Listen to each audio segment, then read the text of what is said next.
And then, then we got to see him in Giant Stadium. I think the second last night, and that's when he was doing the full albums, and he did Born to Run that night, which was incredible. I had no idea what to expect. I was looking forward to it, but when Thunder Road starts, it just pulls you in, and that you're seeing and hearing something that was going to be so incredible. But as it wore on, you really, it really just captures you, mesmerizes you, and I distinctly remember getting to the end of Meeting Across the River. The last little notes play, the trumpet finishes what it's doing, and then the piano starts, and it was so magical on that evening. And we had such a nice evening that night too. It was I think it was down in the States, it was Columbus Day weekend, and our Thanksgiving up in Canada. So it was going into a long weekend, but it was so warm that night too. It was just a perfect night.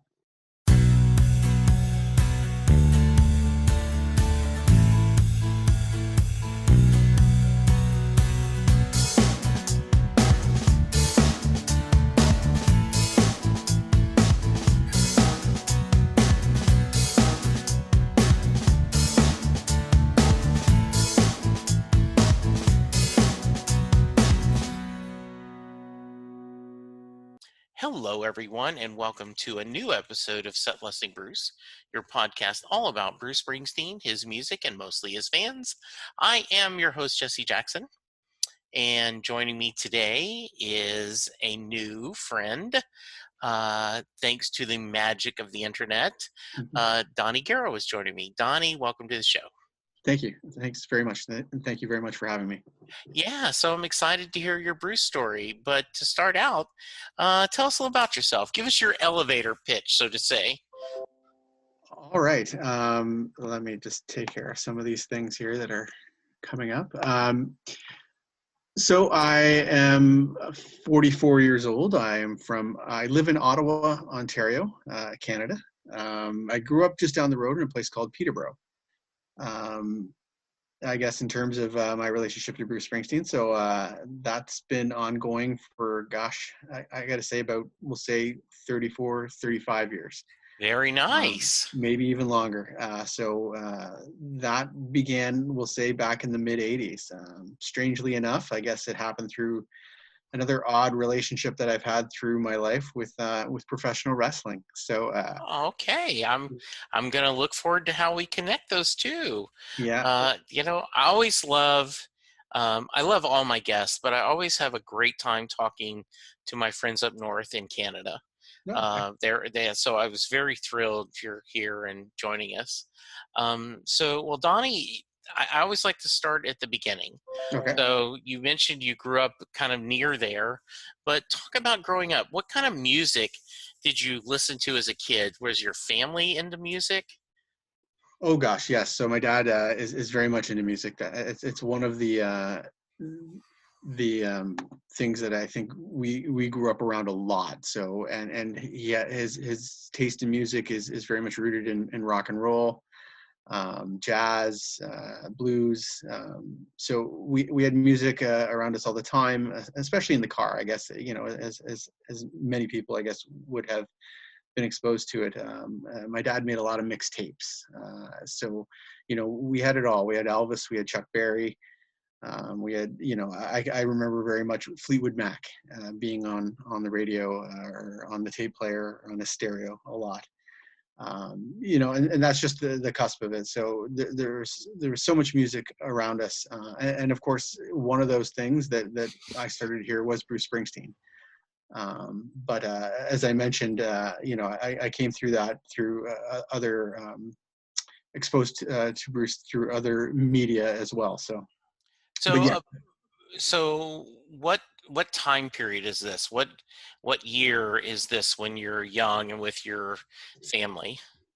So this would have been, I guess, in the mid 80s. So around 83, 84, around that time. All right. Yeah.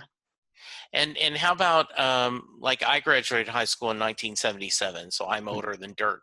But like when you got into high school, and what time period was that, and what kind of music did you listen to in high school? So that would have been right around 1990. So the Okay. early 90s when I went into high school. So at this point, I definitely was very much into Bruce Springsteen, although again, more of that would come later. But Hmm. your typical pop music for one. So anything that was pretty much on the radio. Okay. We only had two radio stations in Peterborough that played pop rock music. When you got the antenna going at night, you could hear some other things. But one of the I guess other big musical I wouldn't say influences, but one of the groups that I listened to a lot was Guns N' Roses. Okay. That was a big one back in the early '90s. So groups like that kind of music as well. That's good. Siblings? So I have four siblings, four Okay. brothers. There's five of us, so Okay. five boys. Yeah, Where are you in the pecking order? I'm the second oldest. Okay. So, I were you influenced by your older brother's choice of music, and did you influence your younger brothers? I would say I was influenced by my older brother's taste in music as well. I mean, he liked really good music as well. Hmm. But in terms of my younger brothers, I think more so on the second youngest. He's Okay. become a big Springsteen fan as well. The other ones, I'd say a fair bit. Okay. Unfortunately, my the brother right after me, we shared a room, so he had to listen to a lot of what I listened to. So So yes, yeah, so he got to hear a lot of Springsteen, and I think for a while maybe he got to hear too much, too much Springsteen. that's interesting. I see that pattern a lot in siblings, where you're either the older brother or older sister influences you, or sometimes the younger brother or sister just rebels, right? Because they want to find their own voice, their own kind of music. So that Mhm. that is not an uncommon story. No, Well, for sure. you've mentioned you've kind of known Bruce your whole life, Hmm. but you also mentioned that you got this through wrestling. So Hmm. how did you discover Bruce? And you got to tell me this wrestling connection. So I was I think we were over at my grandparents' house, and we weren't watching wrestling yet, but my cousins I guess were into it at the time, so it was on late at night, Saturday night's main event. And at the time they didn't have a lot of their entrance music. They played really whatever music was out there, rock music, whatever, to help with their entrances. And there was a group or a tag team called the US Express, and they came out to Born in the USA. I don't think they really understood the song. I think they liked the idea that it said Born in the USA. Yes. So that's the theme, the song they came out to. I liked, we got into wrestling right then and there. But so there's a lot of energy, but I that song stuck with me. And then I think it probably was on the way home. We heard it again. My dad had um, one of the he mixed tapes, so he had got some Springsteen music on one of his from Born in the USA on one of his mixtapes, and so there it was again, that Born in the USA. So that song kind of stuck with me, and I kept playing that song and some of the other songs that my dad had recorded after that, up until the point where my parents for my birthday bought me the Born in the USA album, and that's the album I played over and over again for many years until Tunnel of Love would come out. Not really discovering some of the earlier music from his library yet. That would come a few years later. So I always ask this question, Donnie, but I know sometimes it's hard to put in words, but can you articulate what about that music, that specific song, and that album, what about Bruce spoke to you? At the time, his passion, Okay. like I could see how people probably don't even or really regard Born in the USA much as singing, but there was always something right from the start that just sort of hit me with the way that he's screams, he bawls that song. There was something so passionate about it that it caught me, and yeah, I was really taken with that. And then with the rest of the album, I just, at that point in time, it was more the music than anything. I would really, discover the lyrics and start to relate to things in my later years. But at the time, I really just enjoyed the music a lot. The so as you're kind of going through, and you mentioned you go to Tunnel of Love, your kind of the follow-up album. Mm-hmm. When did you start going back and looking to more of the catalog? So that really happened when I got my first job. So Okay. I turned 16 and got my first job and got money. And it was something that I just didn't have the ability to really explore at that point in time. My dad liked Bruce Springsteen, but I don't know how much or how well he knew of his earlier catalog. So as soon as I had that first paycheck and we did a little bit of traveling, because, again, in a small town in Canada, we didn't have a ton to choose from, and they aren't going to have a lot of that older work. So we went on the road. We went down into New York, and the first time I crossed into, the malls there and found some music stores, I bought everything I could. That's kind of funny. A road trip, to explore albums, the music store, like, okay, when I was like in 78, 77, 78, when I first discovered the Beach Boys, I had never heard music like that before. And I did the same thing. Like every record store I went into, I immediately went to the B's and looked for Beach Boys to see, is there any albums I did not have so that I could pick it up and listen to. So that's great. Were you, they're all very different. So when you're listening to Born to Run or Darkness or, The River, it's very different than Born in the USA. What were your thoughts? Honestly, it does take you a little bit, not, I will say getting used to, but, Yeah. understanding that it's different music. But it didn't take long to really appreciate it. And at this point, I'm starting to grow a little bit and starting to, really trying to get a little more out of the music than just the pleasure of listening to it. I whenever I would get CDs or tapes back then, I used to love opening it up and actually looking at the lyrics, starting to read the lyrics.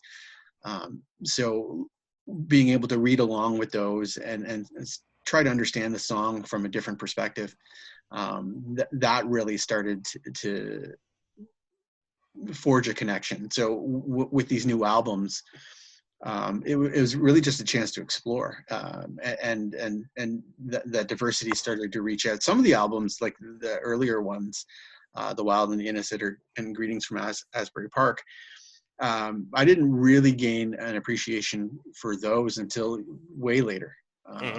I really did, though, really start to have that instant connection to Born to Run and Darkness on the Edge of Town. Those two albums, they were on repeat, and I wore those tapes and then the CDs out pretty quickly.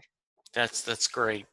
I always like to preface this with the amount of times you've seen Bruce perform live is not a fair barometer of how big of a fan you are, based on where you live, economic situations, your age, just a lot of factors go into that. But have you been able to see Bruce perform live? And if so, how many times?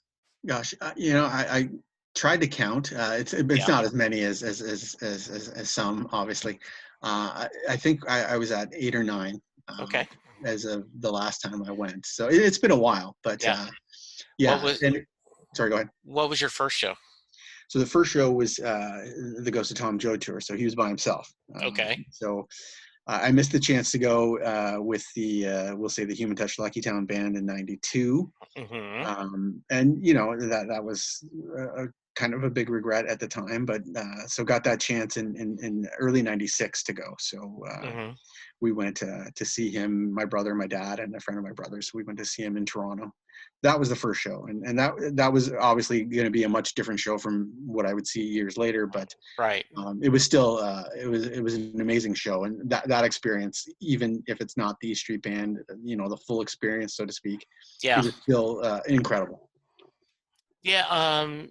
So I can imagine, because that's such a he did a lot of diverse songs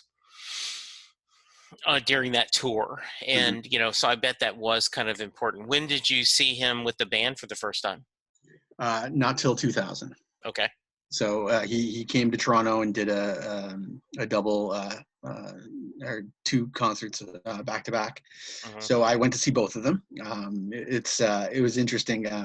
I had asked a friend who lived in Toronto to see if he could get the tickets, and he said he was pretty good at getting good tickets.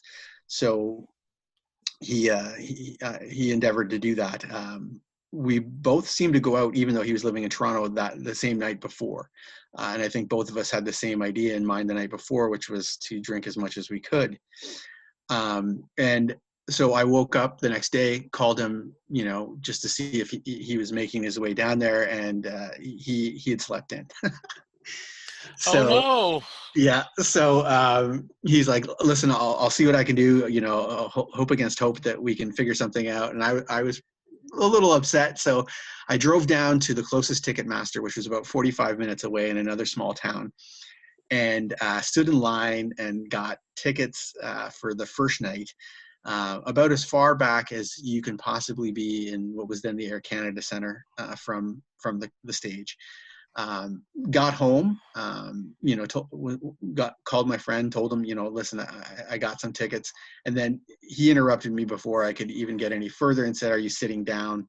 And I said, "Well, I guess I can be now." And let me know that he had tickets for the second night, which were 10 or 11 rows back from the stage. So, Oh, very cool. yeah, I got the full experience. The first night was kind of the dress rehearsal, we'll say, sitting that far back. And then the next night, sitting there or on the floor, 10, 11 rows back, was just, that was the experience that I had waited for. So that's a great story. Mm-hmm. Do you have other stories about going to shows or meeting up with friends or I guess gigs? the other one that stands out is going to see him in New Jersey at Giant Stadium. Okay. As they were closing Giant Stadium. So it Oh, was something, nice. yeah, it was something I'd always wanted to do. And at this point, I met my now wife. We were married the year before. So, it was something we did together. So we got to go, we did our whole like summer, fall vacation down in New Jersey. We went down to Cape May for a couple days, and then made our way up the Jersey Shore. I did the tour of Freehold and Asbury Park and Long Branch, and visited all the sites. And then we got to see him in Giant Stadium. I think the second last night, and that's when they're doing. He was doing the full albums, and he did Born to Run that night, which was incredible. I had no idea what to expect. I was looking forward to it, but when Thunder Road starts, it just pulls you in, and that you're seeing and hearing something that was going to be so incredible. But as it wore on, you really, it really just captures you, mesmerizes you, and I distinctly remember getting to the end of Meeting Across the River. The last little notes play, the trumpet finishes what it's doing, and then the piano starts, and it was so magical on that evening. And we had such a nice evening that night too. It was I think it was down in the States, it was Columbus Day weekend, and our Thanksgiving up in Canada. So it was going into a long weekend, but it was so warm that night too. It was just a perfect night. That's great. Yeah, that sounds really cool. And I've been to a river show where he did the river in order, Mm-hmm. but I haven't done any. I didn't make it to any of the other shows. Where he was doing the kind of either all albums in a row. So yeah, I think that would be very cool to see. Hmm. That's very, very cool. Um, so is your dad still just a casual fan, or has he become deeper as you've gotten more into it? I think they're a fair bit deeper. And Yeah. they've gotten to, like, they've had to hear me talk about him. Mhm. But at the same time, I think they appreciate what they're hearing. And he's an interesting guy. He shares obviously a lot of the same views that we do. Yeah. And I think they're interested in him, but they really do like his music. All my brothers do. They've become, I wouldn't say huge fans, with the exception of my one brother Steven, but they're all fans, and they've all been to shows. So when you sent me an email, right, that you've done a little bit of blogging about Bruce. Talk to me a little bit about that. Well, it was something I've wanted to do. A friend of mine and me were talking one night late into the evening, and we started at that point to put together a list of our favorite Springsteen songs. And that was something where we just kind of put together a list, and throughout the evening we started to talk about some of the things, and I realized that the songs themselves, and how they ended up on that list at the time, and that list has changed over time too, but they meant something to me, and I felt like there was a good story to tell there. A story with me and the music, my story, but I guess the music serving as a bit of a soundtrack, but also it was an opportunity to talk about the relationship with the music, but also a chance to talk about myself. So how many songs did you end up picking? And because I went and I read a couple of the entries, and I thought they were really well written. Thank you. How many songs did you end up picking, and how did you pick them? 50. Okay. So I really went through each album up until a certain point, because he keeps releasing music, thankfully. Yes. But and up until Western Stars, actually. And initially I didn't have Western Stars on there, but as I completed the list, Western Stars came out, or had come out. So I really, actually really love that album. So I definitely wanted to include something on there, and it felt appropriate, maybe even just to put it on. And as I did, I put Hello Sunshine at number 50. But after that, looking at the songs, I would sort of put them in a bit of an order, but knowing full well that the songs that are going to be sort of towards the top part are going to be the ones that have a lot more meaning to me. And as you were picking your songs and writing, Mhm. did you learn anything about, like, did you discover new things about his music, or more things about your feelings with him? Yes, I would certainly say so. I think, well, there's part that I can find myself relating to it, and of course he's also since written his biography, so there's things there that you can relate to, and there's things that I don't relate to, like his relationship with his father. That's something totally foreign to me. My relationship with my father is completely different, and you can see through the songs, and again, looking at them again at this point in time, you see that relationship throughout. And of course it helps to have the book and his show on Broadway to sort of make that clear, but you really see that evident through his music. Yeah, one of the things I like about your list is you did a really diverse thing. Like, I Wish I Was Blind is on there. Mhm. A couple other songs that that you would think maybe wouldn't be on there as much. Mhm. And so I really like that. I think the diversity is very, very interesting. Mhm. No, there are certain songs that just jumped out, and it's funny, with the diversity, there are more than a few songs from albums that would not necessarily have gotten chosen, but I really enjoyed those songs, and they might have a little bit of meaning from the time that I first heard them, but at the same time too. Um, Different things sort of really impress upon me within the music or how it's played. I really like or love "I Wish I Were Blind," played live for the MTV Plug special.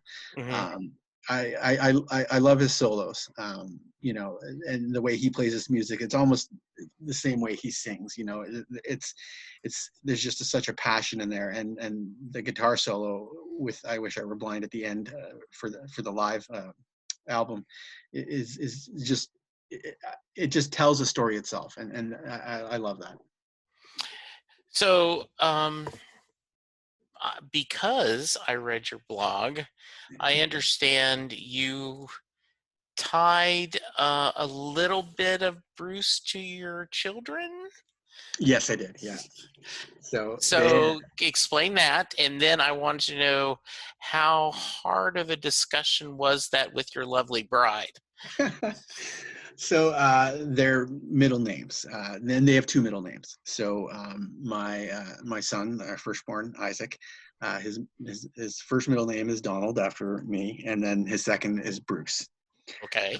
And then Hannah, our second, my daughter, her first middle name is Janet after both of her grandmothers, and then Rosie after Rosalita. Uh, Nice. we needed to find something that we could work out. Now, in terms of the discussion with my wife, it wasn't. I wouldn't say it was too difficult. I think she understood my passion for the music and for Bruce, and that that it is important. I wouldn't say I don't want to dismiss it at all. I think it would be silly at this point for me to say that Bruce Springsteen and his music is an important part of my life. It is.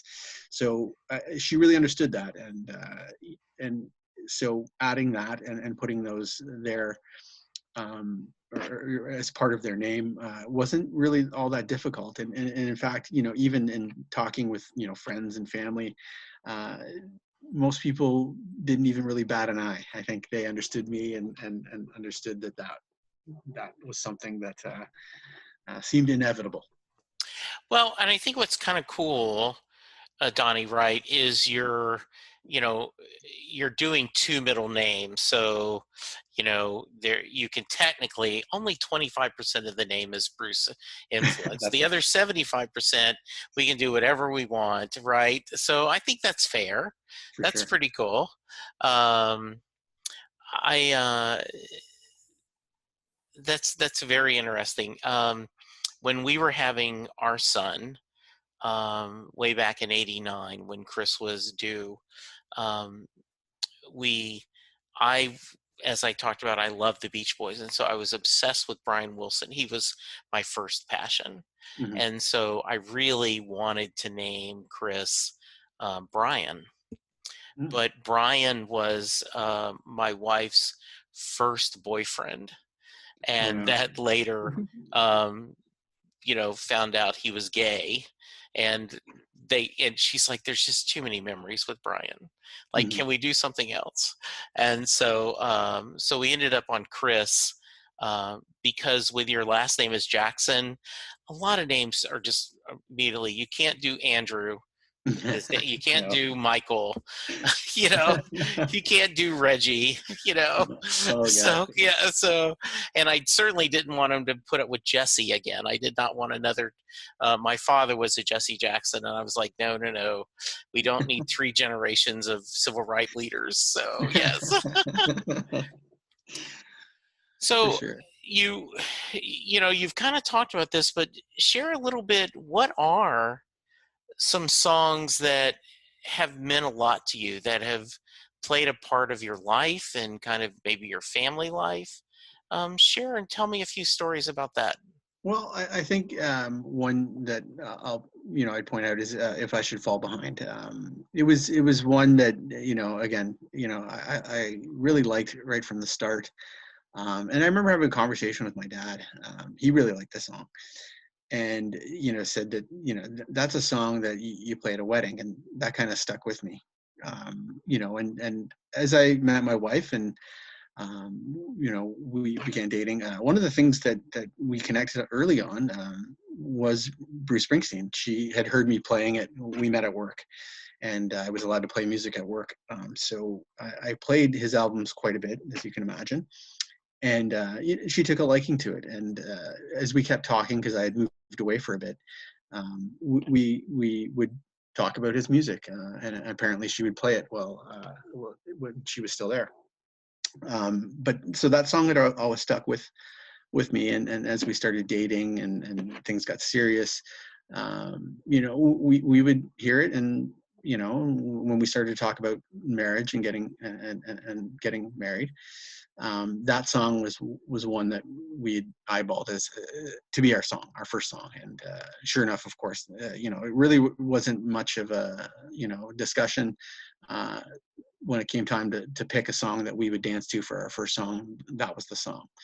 But but there's a second part to that song too that I really love, especially coming from the reunion tour, where it becomes about family, about his relationship with the E Street Band, and that part also sticks with me. For me, it sort of stands up as a song about my family, with my wife and our kids and our dog. That part, I really sort of see the song as a story about our family. In terms of some of the other songs that stand So, out. just for a moment, Donnie, first off, absolutely agree with you. I often will, when someone I know is getting married, I will quote the lyrics of, wait for, that song, Mm-hmm. If I Fall Behind, because I think it is as a good of description of marriage as there is, right? That, um, the verses when they talk about, each lover walks differently and they know how rough this life can be. I think it's just really, really beautiful. Mm-hmm. The other thing that I really love that you brought up, Donnie, is, that scene, like when it's live in New York, right? Mm-hmm. Or where they each take a verse Mm-hmm. and they each sing. And one of the things that makes that so unique is, um, Bruce doesn't share the stage very much as far Mm-hmm. as lead vocals. Like, he never looks over, Niels, you take one, and Niels do a solo song, or hey, little Yeah. Steven, let's do I Don't Want to Go Home. It is Bruce Springsteen and the E Street Band. It is his songs, it's his music and his world. And to share that line with each of them singing it, Mm-hmm. I think is a really special moment. And it does kind of make the song, as you said so eloquently, it's more than just a love song. It is a song about family and being Mm-hmm. there for each other. So well done, sir. Well done. Thank you. Thank you. Yeah. No, yeah, that I had heard about it, when they were making their tour there, the reunion Yeah. tour, and it was just so excited to see it in person, and yeah, it was incredibly moving, to Yeah. see it. So please continue. I cut you off. You're going to Oh, another song. So yeah, but so similarly, and this song has changed over the years. Brilliant Disguise. That one I've always loved. I love the story that's told within the song. I love that kind of twist at the end where he turns it to about himself. And that the song is really about the doubts he has in himself and how he's foisting them upon the partner or the person within the song. Um, So I always liked that story. It never really spoke to me because I was pretty young at the time, and relationships just weren't that serious or didn't take on those types of connotations. But over time, that did start. I did start to see those types of things, within me and my life and my relationships, and some of those insecurities too, and pushing them upon the people that you're with. But the one thing that really stood about that song, especially recently, was how he talked about that song for his Broadway show. And I really, that whole show I was struck by. It's incredibly powerful and moving for him to tell that story. But he brings Patty on stage, and he talks about partnership and trust being such a big part of that, and having someone with you to walk, similar to If I Should Fall Behind, through this journey together, and really needing that person or having that person, and being able to trust them so that they can see more of you or the whole of you. And that really spoke to me. That came at a time when I first saw that, moving through a rougher period in my life where I had a lot of doubts, and I was coming out on the other end, on the other side of that. So seeing that night, that really spoke to me, and of course having a partner like that as well, who I could trust, and really reveal more of myself to, and feel comfortable in doing so, which was of course such a big help to help me get through such a tough period. And the thing that I really I guess that really sticks with me about that is that watching that night, and as I said, it's a very powerful, very moving show. And I was really moved and really struck by him saying that, and talking about that. And then they sing the song, which in and of itself is so powerful and moving. I was it was really emotional. So the song ends, and where my wife is at one side of the room and I'm at the other, and I hadn't really noticed, but as the song ended, my wife was right beside me and gave me a nice little kiss, just to sort of recognize the moment, and that's really stuck with me. Yeah, I had a guest say, and this is, gosh, probably 50, 60 episodes ago. He said you can't really appreciate Tunnel of Love till you've had your heart broken a couple of times. And I don't know if that's necessarily true, but I think you at least have to have been in a relationship for a while. And maybe they didn't break your heart, but you see how hard a relationship is. Oh, for sure. And then when you throw in his autobiography, and he talks about his first marriage and how he's sitting there at dinner with her, staring at this beautiful, woman who adores him, and all he can think of is, sooner or later she's going to figure out that I'm not what I'm supposed to be. She's going to realize that I'm not worthy of her, and that honesty, and that came across in Tunnel of Love, that whole album. So yeah, I absolutely agree. Just a wonderful song, and so powerful. I agree with you. It is a beautiful scenes when Patty joins him for those two songs. Just really, really great. Oh, wonderful. How about are the kids Springsteen fans? They're finding their way. I think they Okay. like it. They certainly know their dad likes it a lot. Yeah. But they're finding their own things. I think my daughter really enjoys pop music. My son is a huge Beatles fan. Okay. we, again, similar to my dad, put a lot of music on, a lot of, Sure.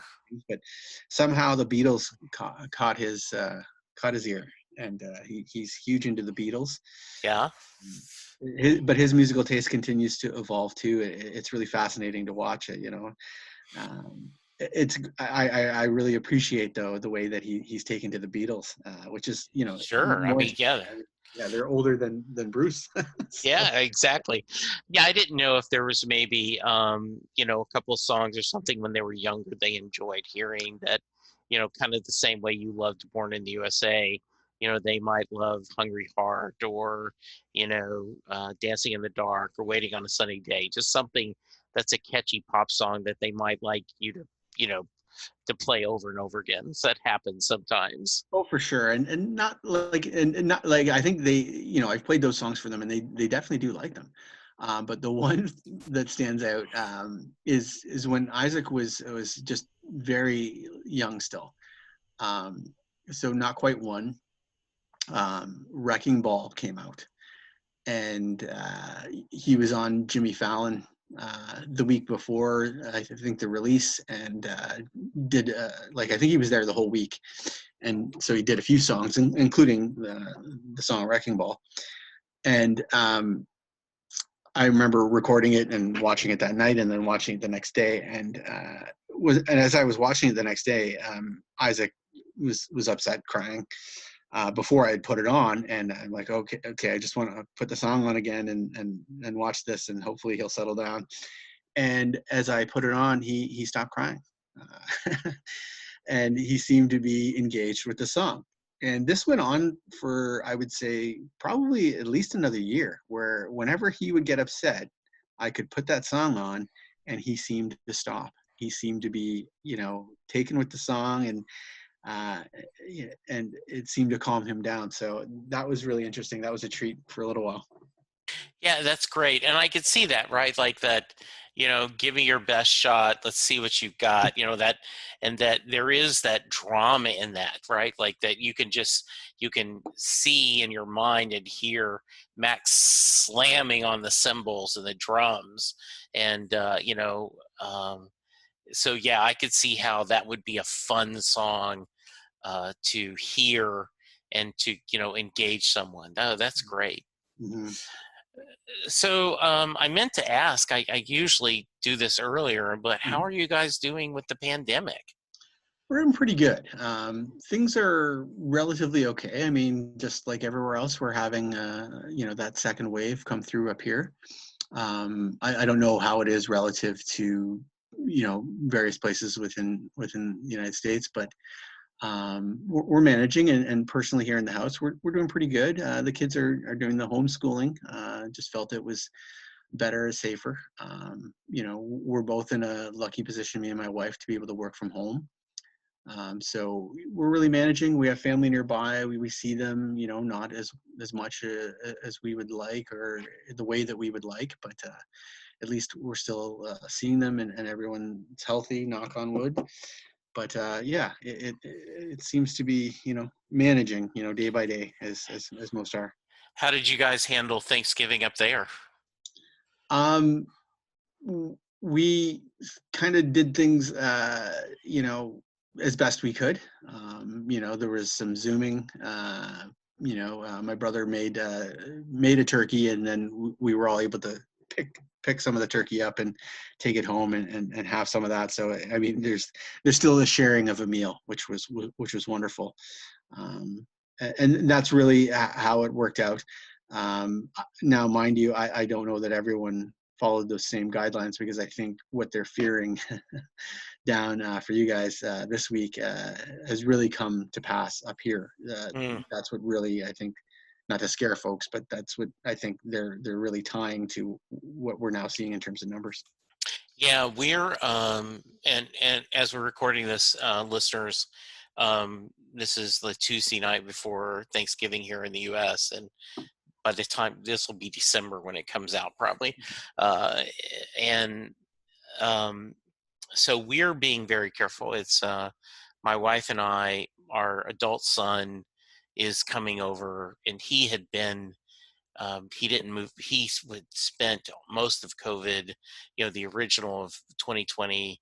Like he was still living with us, and he didn't move out till like September. Mm. And so he's coming back, and then he has a neighbor that has nowhere to go. And so Chris asked, like, okay, how do you feel? And we're like, well, it's only one person. Yeah, let's bring him on. Mm. So it's just going to be the four of us. But we'll call a bunch of family, and we'll do some Zoom calls, and we'll kind of make sure. But we're trying just to be as safe as we can, because this is scary. Yeah. And it is, and I agree with you. And it's scary to hear that you see that people ignoring social distancing and getting together can really result in an uptick in things. And and I'll get off this shortly, Donnie, but it being safe should not be political. No. Right? Like this has nothing to do. There's a couple of conservative guys here in Dallas, or in the Texas, like, you're trying to take away Thanksgiving. No, I'm trying to keep you safe. This is crazy. So yes, absolutely. All right. So I gotta know, what do you think of Letter to You? I really enjoy it. I'm really enjoying it. It takes a while for like, and it obviously gets repeated listening, to find which of those songs that are really going to start to now form part of my playlists. Yeah, The mixtapes back in the day, or CDs. But yeah, no, I love it a lot. I love the the movie that he made to go along with it. yeah, Really enjoyed that. Yeah, it was great to see how they did it, sort of kind of in the old school kind of way, all together. I Uh, agree. yeah, I love that. I was wondering how Jake would sound, Yeah. and it was great. What was interesting, right, is Letter to You, you don't see Jake. Yeah. And you're wondering, like, okay, was Jake not involved? And then even when they did Ghosts, it almost looked like he was at a different place. Mm-hmm. But then when you're watching it, they talk about, you know, Jake Clemens, his first time recording with the E Street Band, and all of a sudden it hit me, it is. Mm-hmm. Like, even though he's toured with them, they had not gone in the studio and worked on an album together. So it was interesting. I miss Susie. I wanted Susie in the crowd. I just I'm sure she'll, when they tour, she'll be back in. But I was like, could you not found a little bit of a fiddle part for her? I agree. Yeah, I enjoyed her contribution. yeah, absolutely. So any songs that stand out from the album? Um, it's hard to say. I mean, I Okay. really enjoyed Letter to You. Mm-hmm. Yeah, I think that's the one right now that I play a lot. So. Okay. Very nice. All right. So when, Donnie, we get another tour, Mm-hmm. be it 2021, 2022, are there songs that you haven't heard yet that you want to hear him do live? What are you chasing? Living Proof is a song I've not heard him play. Okay. It's not one he plays a lot. That's from the Lucky Town Human Touch. Right. But it's number 2 on my list. It's very much one of my favorite songs. I'd love to hear that. Mm-hmm. I've heard, gosh, just about everything else. Okay. It's interesting. I haven't been to as many concerts as so many, but somehow I've been able to hear just about every song that I love. That's Some of the great. Tunnel of Love songs would be great, but Yeah. I understand too that they're hard to work in. Sometimes they're hard to play with the band too. Sure. That's good. Good. Very nice. Okay, Donnie, what have I not asked you that I should have? Uh, My favorite song, it is Thunder Road. That one hasn't changed over the years. That one I've always loved, whether it's just the song itself, and falling in love with the story that's told, and then starting to relate to it, and I tell that story within the list and the blog, Hmm. about how I sort of been able to find myself in that song, and it really just has stuck with me over the years. Okay, very nice. If someone wants to find you, how they can find the blog? At the moment, the blog is really just about that. Okay, Um, sure. I haven't added to it with anything yet. Okay. It looks like the place to be ca.wordpress.blog too. That's the one. Yeah, okay. Yeah, I got it. I'll add that to it. Awesome. And all right. So, Donnie, time for the Mary question. Okay. So, in case someone has never heard the podcast before, welcome. Hope you enjoyed it. Thank you. But Jay Armstrong is an honors English teacher in the Philadelphia area, Okay. and he just recently retired. But when he was teaching, every year he would have his seniors in his honors English class. They would take 2 days of the school year, and they would break down Thunder Road as a poem. They would go through all the lyrics. They would talk about the imagery used. They would talk about the themes of the song. They would discuss this, comparing it to Robert Frost, The Road Not Taken, and other works of literature. And at the end of the 2 days, Jay would ask his class, does Mary get in the car at the end of Thunder Road? So, Donnie, that Yes. is your question. Does Mary get in the car at the end of Thunder Road? Absolutely. Absolutely, she does. There's just too much that he's put out there on the line that for her not to get in that car. Very nice. That there you go. That's great. Are you on social media at all? I am. I am on Twitter. Okay. Donnie MG76. That's pretty much it. Okay. I don't have a huge presence. No. That's hey, plenty of times they don't have anything at all. So good. Well, any final thoughts you want to share with to me or the listeners? No, thank you for having me. I do listen to the podcast, so I really appreciate this. I was just sort of wanting to get see what people might have thought of the blog, and so I really do appreciate this. And I wish everyone a happy Thanksgiving. Well, thank you very much, sir. I really appreciate you joining me. I'm a firm believer that every Springsteen fan has a story to share, and I think you're a perfect example of that. And I really appreciate it. And I hope you and your lovely family remain safe and during this crazy time. So thank you for joining me. Listeners, you stay safe. Remember social distance, wash your hands, wear a mask, and let's all be good to each other because right now everyone could use a little extra time, tenderness. But for now, we will talk to you soon. Goodbye. Doing a podcast at times can be a one-way conversation, and I hate that. So please let me know what you like and don't like about the work I'm doing. You can reach the podcast via email at setlistingbruce@gmail.com. The show is on Twitter at setlistingbruce, and my personal Twitter is at jessejacksondfw. We have a website, www.setlistingbruce.com. From there, you can find links to other Springsteen podcasts as well as other music-themed podcasts. We have a page devoted to our own SLB All-Star Band. These are guests who have been on the podcast more than 3 times. There is a link to our store where you can purchase Set Listing Bruce shirts as well as a Mary Question t-shirt. There is a link to our Patreon page where you can sign up to help support the podcast financially. We have different levels and different rewards based on your support. If you don't have any extra cash, and right now who does, you can support the podcast by subscribing via your favorite podcast player and leaving us a review. The more reviews we have, the easier it is for people to find us. And please tell a friend about the podcast, especially if they love Bruce or music, because it will make a difference.